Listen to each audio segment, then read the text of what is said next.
start this round table, we would like to invite Dato' Jeffrey Ng, Chairman of REHDA Institute, for his welcome speech.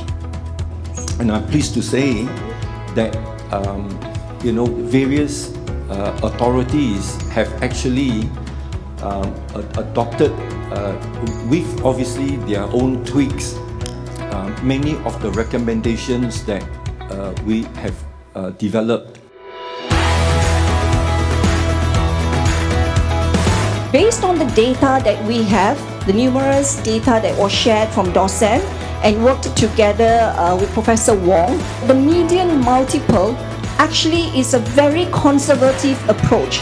And what it actually implies is that we need to provide more affordable housing.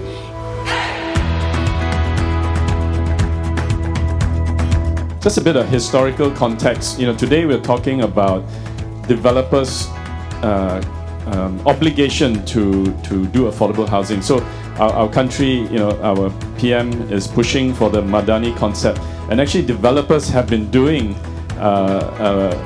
Malaysian Madani for the last 40 years.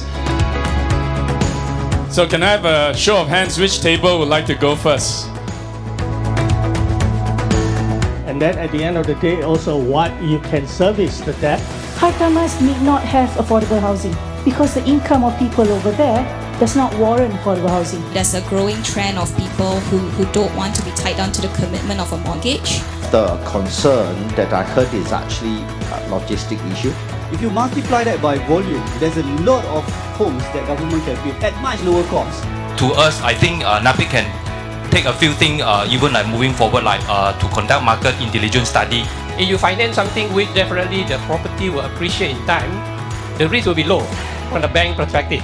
Our intention is always to help the developers actually. The strong support for centralized agency is what I've talked about. So this is something that we can all work towards. So on this note, thank you very much for giving us your valuable feedback, and much appreciated. Thank you.